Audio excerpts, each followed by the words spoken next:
Welcome back, dear listeners. Today's story is The Plague Doctor by Soul Forger. Be sure to hit that thumbs up if you like it, and be sure to subscribe for more. Enjoy. Eva's head is rested on her father's lap, the bouncing of the cart doing nothing to ease her constant headache. Two horses at the front of the cart are galloping quickly, making a quite uncomfortable journey. "Go faster," Eva's father pleaded, but the coachman insisted. "They won't go any faster, I told you. It's already been a long day for them." Cold water splashed against Eva's cheek, causing her eyes to creak open. The sky was dark and heavily clouded, cascading rain and growling thunder in pursuit of the wooden cart. Despite the horses' best efforts, they were quickly consumed by the unrelenting storm. The coachman put a hand over his eyes, desperately trying to see the road in front of him through the wall of rain. "Sir, we can't continue like this. We're only halfway to the city." The coachman squints, seeing a light through the watery darkness. "There, I see a cabin. We could stop there until the storm passes." The coachman quickly pulled up to the cabin, tying his horses down to a nearby wooden post. Eva's father had no time, and was already rushing into the cabin, his daughter cradled in his arms. "Hello? Is anyone here?" he cries out, leaving wet footprints in the doorway on his way in. "My daughter has the plague, and she's soaked from the rain. I need a bed, or something." There is a low creak as someone opens the door to a room. "How about a doctor?" inquires the man who had just walked out, his smugness noticeable, even behind his bird-shaped mask. "Oh, thank God," says Eva's father, already handing her over to the masked man. "Please, save my daughter, sir." The plague doctor holds Eva carefully.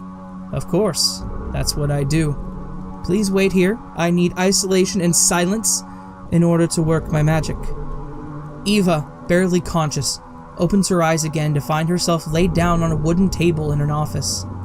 There were glass shelves everywhere, filled to the brim with colorful liquids or odd plants and flowers. "Female, about 14 years old. Eva Durnan. All this sound correct to you, dear?" She nods in agreement, starting to drift off, comforted by the new warm clothes wrapped around her. The doctor takes his top hat off, hanging it on a coat rack next to the doorway. "Please don't drift off, child. I need your cooperation for this treatment." Eva sits up and looks attentively at the plague doctor, trying her best to stay awake. "Good," the doctor remarks, walking to the table she is rested on and taking an orange vial out from underneath the hat rested on his head. "Now drink this. It won't cure you of the plague, but it will remove the more physically painful symptoms you have." Eva desperately drinks the orange liquid out of the vial, her head and throat clearing up. "Oh," remarks Eva, clearly astonished. "I had a friend who was treated before, but she said the medicine took time, but this helped so fast." The doctor let out a smug chuckle, sitting down at his desk in the corner of the room, taking off his hat and resting it on the table. "Well, I'm not a normal doctor, and you don't have the normal plague." Eva raised an eyebrow at this, so he continued.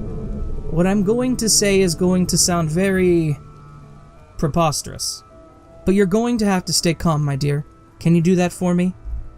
Eva, clearly intrigued, nods and waits to hear an explanation. "Well, I'm sure you've noticed by now that some things are very off." He leans back in his chair, taking off his top hat and twirling it around in his fingers. "For example, this is the 4th time I've had to try and take off my hat." Eva looked behind her at the coat rack in disbelief, but finds that the hat is not hung there any longer, nor is it rested on the desk. It's being held in the doctor's hands despite her remembering otherwise. "Is this magic?" she cries out, but the masked man holds a finger in front of his face, a wordless call for silence. "I said stay calm, child. As long as you do that, I can explain." Eva gets off of the table and takes a few shaky breaths, shivering from the cold water soaked into her clothing. "Well, get to explaining then." The plague doctor takes a syringe out of the drawer of his desk, filling it with a green substance. "You have the plague, my dear, but you have a special one. You're no longer tied to any plane of existence. You are drifting in and out of parallel realities. You are in a contained environment at the moment, which means that the changes will stay rather small. Something like continually moving to an alternate reality where I haven't taken off my hat yet." The doctor points at the small puddle forming below her. "Or an alternate reality where you aren't wearing a new set of comfy warm clothes." Eva, eyes wide in disbelief, starts to back away. No, this isn't true. You're just mad. Father, please help me. As Eva backs up, she bumps into something behind her. She turns around to find that it is the doctor's desk, him still sitting calmly behind it. Ah, an alternate reality where the layout of the cabin is backwards. I really would recommend calming down. I don't want you to get hurt. Eva was not listening. She had turned back around to pound on the door behind her, crying out again for her father's help. The door flung open, and Eva stares in awe at the woman standing in the doorway. Who are you? The woman grabs her hand, already dragging her away. What do you mean? I am your mother. I hear you yelling. We're leaving this instant. Eva was glad to be leaving regardless, but she heard the doctor shout out behind her. I really would recommend calming down. The more distressed you are, the less parallel the alternate world you travel to will be. Eva's mother drags her out of the cabin, and waiting for them outside is a metal carriage, steam rising up from a long tube placed on the roof. Eva had never seen such a vehicle before, but boarded it anyway, desperate to get away from this cursed cabin. The carriage roared as it started to move forward, kicking up a trail of dust behind them. How did you end up here, Mother? I thought Father took me to the doctor. Eva asked, looking curiously at her mother. Her mom started having a fit of coughs, so she decided not to press any further, and instead looked out the window of the carriage for answers. The sky seemed dark, although the rain had stopped, and Eva's jaw dropped when she saw the reason why. Floating in the sky above them were hundreds of inflated airships, covering the sky for as far as she could see. These were the types of things that she only heard of in fairy tales, and yet here they were. Eva turns back towards her mother to ask some more, but she still hadn't finished having a coughing fit. Suddenly, one of the coughs projected a black substance from her mother's mouth, covering the floor of the carriage, causing Eva to shriek in disgust and pick her feet up, trying to avoid whatever liquid it was. What are you doing? Questions Eva, which is only answered by her mother's hollow laughter in between a few more coughs. Upon closer inspection, the black sludge smeared on the floor looked as if it was moving on its own. Spiders? Eva's mother had just coughed up several thousands of spiders. Eva screams out a few more times, panic filling every inch of her mind. She thinks about crawling out the window, but the carriage has just picked up so much speed. All she can do is hug her legs to her chest, praying that all the spiders don't come for her. Unfortunately, her prayers are worthless. As the arachnids start crawling all over her body, she closes her eyes and screams louder, trying to bat the spiders out of her hair and off of her body. Eva struggles and convulses to throw the spiders off, just trying to fight against the army of horrific bugs. Eventually, Eva finds that the sound of her own screams are being drowned out by something. Was this music? Why was her chair so comfortable now? She opens her eyes to find herself in a different vehicle. It was similar to the steam one, but the inside was more compact. With comfortable leather seats and glass windows, something in the front seat is humming to the music, which seemed to be coming from the vehicle itself. Father, is that you? Eva asked, trying to quiet the whimpers that creeped out of her mouth every time it opened. Of course, Eva. Do you have a nightmare? You seem distressed, he says, smiling at her in the reflection of the mirror at the front of the vehicle. Yeah, that's what it must have been. A nightmare. Eva sighs in relief, enjoying the comforts of this strange new carriage. She finds herself humming to the song too, looking outside of her window to find that it is dark again, but this time just because of a light snowfall. Eva starts to drift away, but just when she was about to, her vision flickers briefly. What was that? She thinks to herself. Is that what a reality shift feels like? Did something change? She looked outside her window again for an answer, but besides some slightly heavier snow, she couldn't find a difference. When she looked forward again, she could see a mountain in front of them, and they were headed right toward it. Eva questioned her father. Why are we headed towards the mountain? He responds nonchalantly. Don't ask such silly questions, Eva. Everyone knows what that mountain is. It's the home of Zal Maturath, the eternally hungry one. You have the plague, and you are what he hungers for. Eva, trying her best to stay calm, puts on a fake smile. Of course, Father, I don't know why I asked. Eva bowed her head and closed her eyes, concentrating with all her might. If she could control the plague for just a moment, perhaps she could change something about this world. It doesn't matter what the change is, just anything. Please, anything. Her vision flickers again, and the vehicle screeches to a halt. Eva sheepishly opens her eyes, looking for the change that she caused. Ah, an alternate reality where I'm driving the car. Of course. Eva let out a sigh of relief. I never thought I'd be happy to hear your voice. The plague doctor turned around to look at Eva, a muffled chuckle creeping out from under the mask. I told you to not go running off on your own, you know.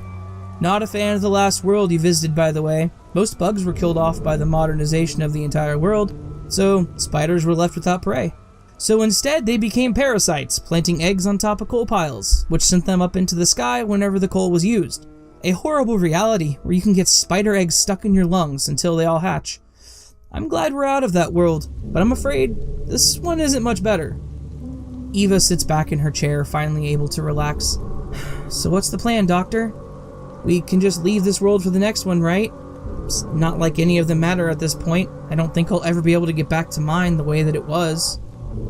The doctor passes a coat onto the back seat before opening his door to get out. Quite the contrary, my dear. I can get you back home. I just need to get back to my lab.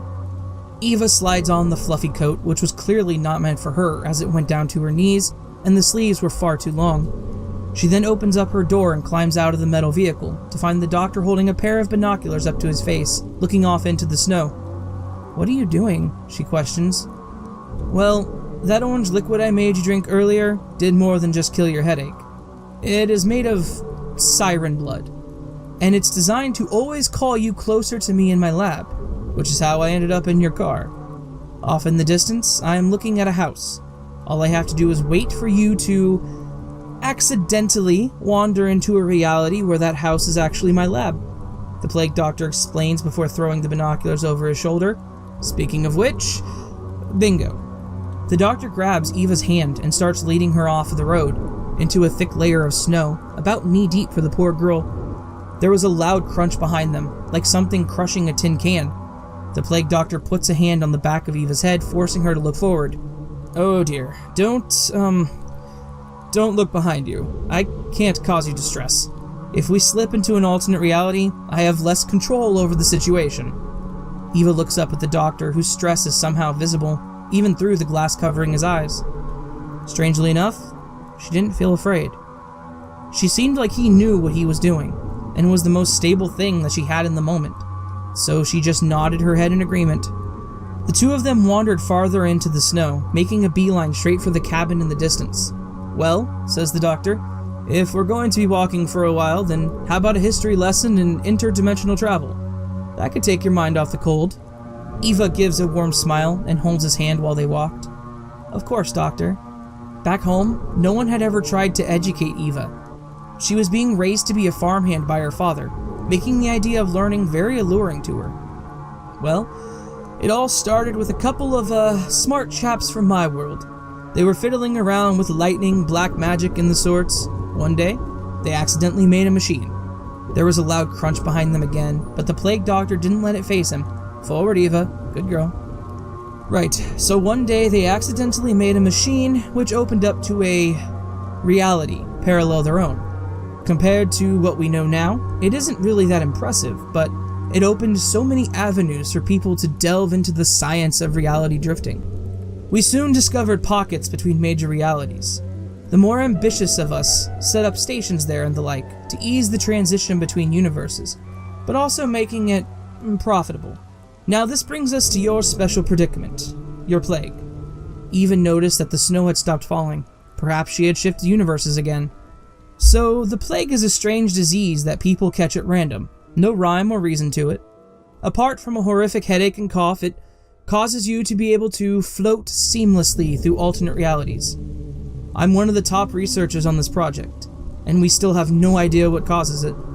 We're working on cures, but you're actually the first person I've ever ran into with the plague. So you're patient zero. Exciting, isn't it, my dear? Eva was about to agree, when what appeared to be a giant tree fell down in front of her. Of course, that's what she thought it was at first, but it didn't fall over, or shatter.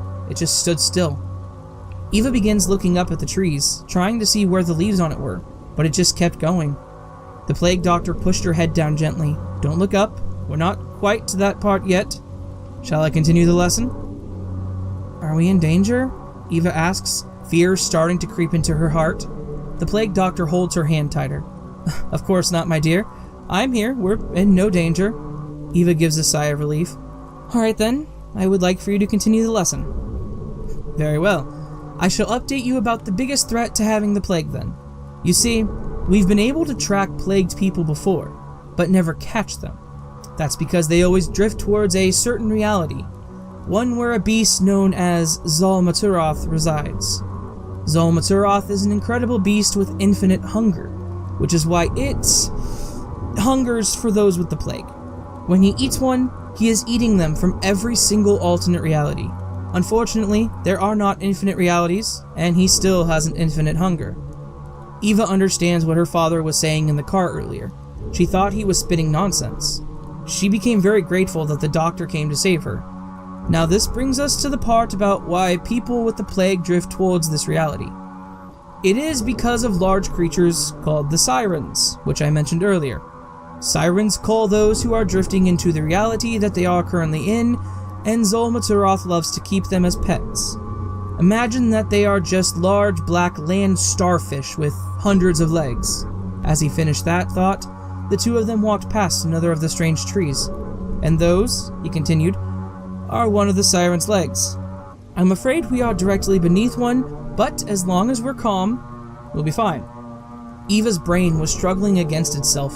Curiosity made her want to look up, but she knew that if she did, fear would overtake her. She desperately tried to make small talk to keep her mind off of it. I was wondering why the snow stopped. Must be because of the siren? The doctor looked up and absent-mindedly agreed. Yes, indeed. Eva's mind was racing.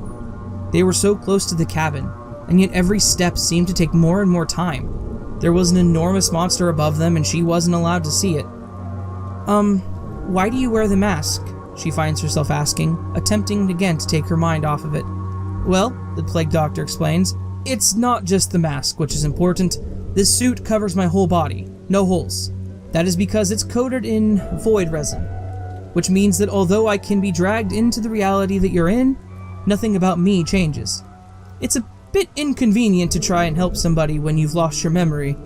My lab is made out of void resin-soaked wood as well, and the containers inside have similar properties.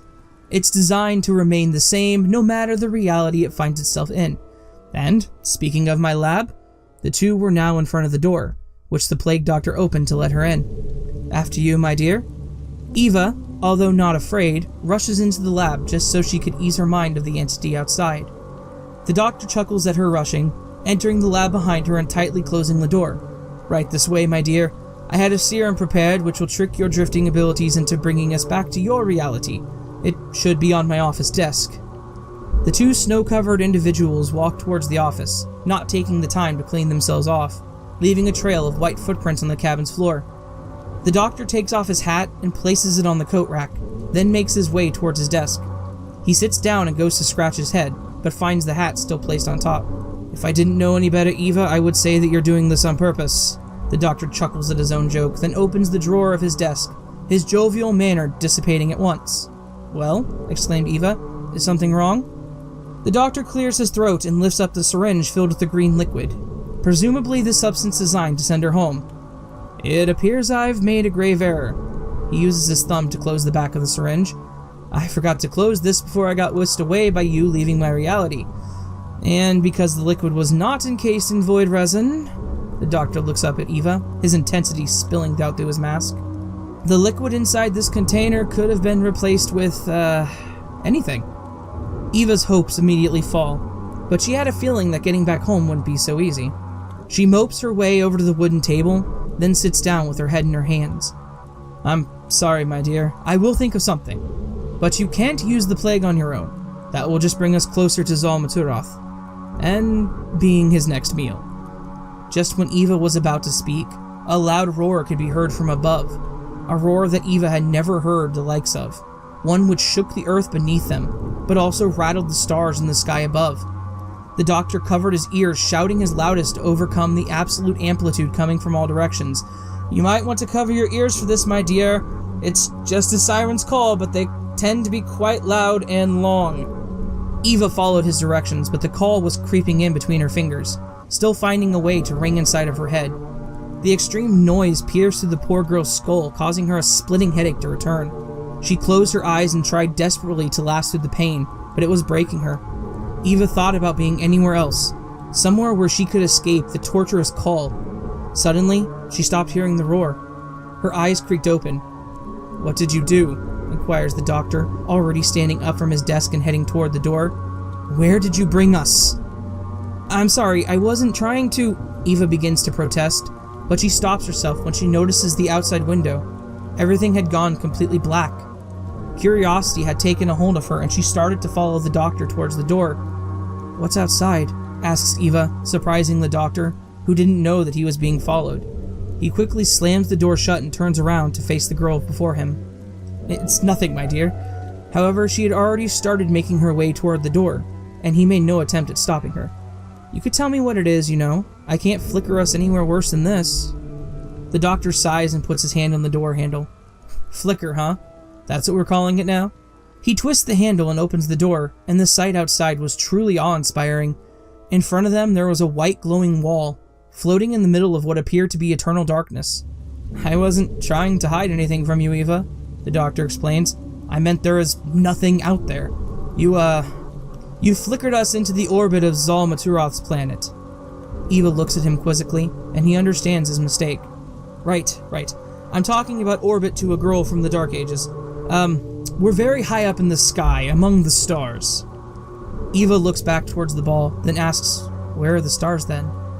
The doctor leans against the doorway. "This is Zal Maturoth's universe. He's already eaten them all." The girl looks up into the sky, realizing just how alone they were. "Oh.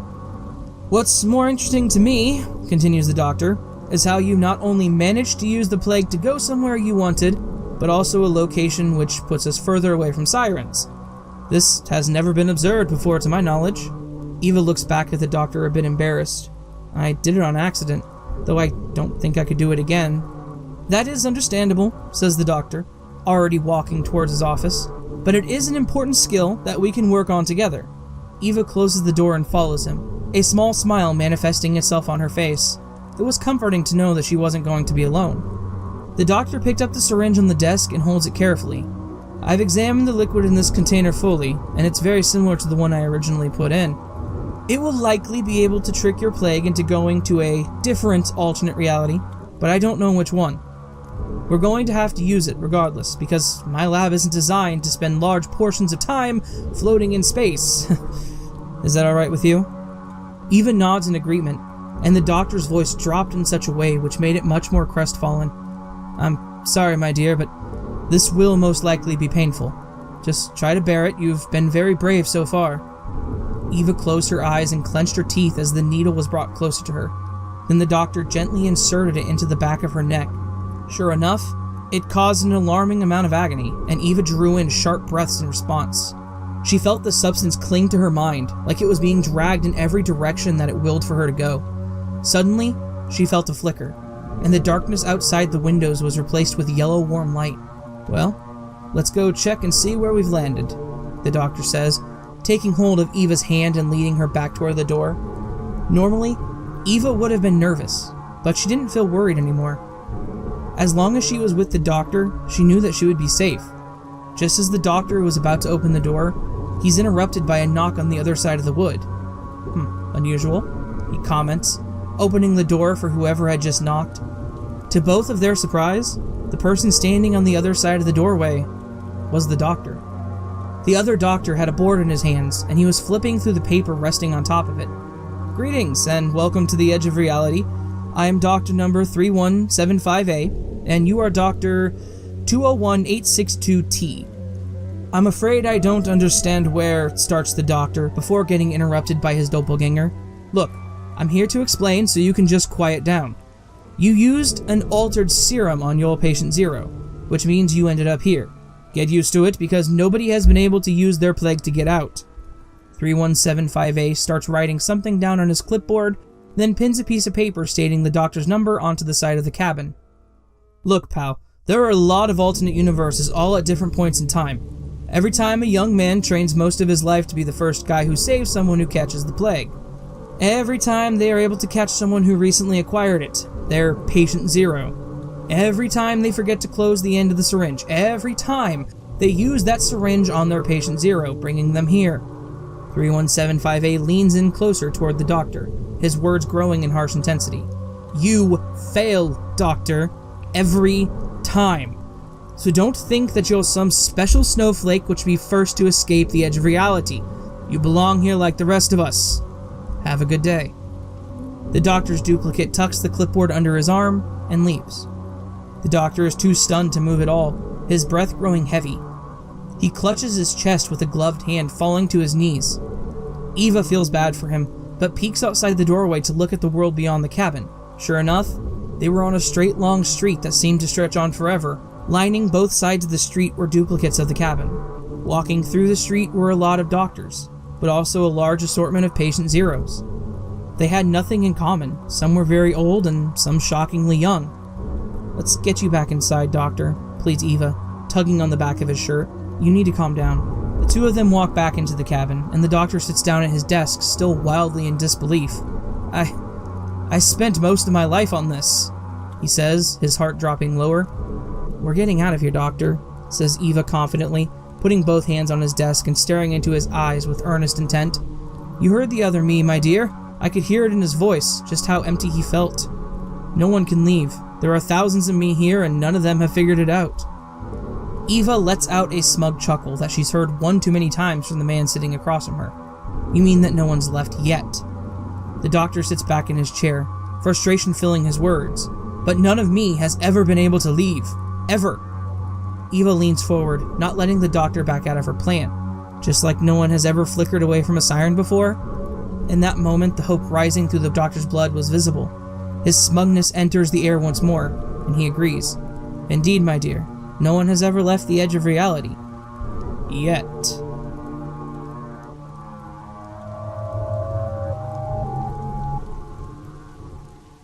A huge thank you to Soulforger for letting me read this story. This was again titled The Plague Doctor, and it was again by Soulforger, I just said that. I loved this world. I loved this world where the plague causes alternate realities. And I love the creature of Zolmaturoth. That sounds incredibly Lovecraftian. And honestly, Soulforger, you did a fantastic job making basically what I assumed to be a black hole into a Lovecraftian creature. So again, thank you for that. That was fantastic. If you guys liked the story, please do give it a thumbs up to let me know you enjoyed it. Also, please consider subscribing to the channel. I will be eternally grateful for that. And if you really enjoyed the story, leave me a comment telling me what you thought. Or just leave me a comment telling me how you're doing, because, I like to check in with my listeners. Down in the description, I will link to Soulforger's account, since I can't link to the post. Also in the description are links to my Twitter, Facebook, Reddit, and a page where you can submit your own stories. Please take advantage of that, because I would like to have some user-submitted stories. It sounds like a fantastic idea. That all said, I hope you all have a fantastic week, and I hope you're doing well, and I hope you continue to do well, and I hope I can see you on the next video. But until then, sleep well.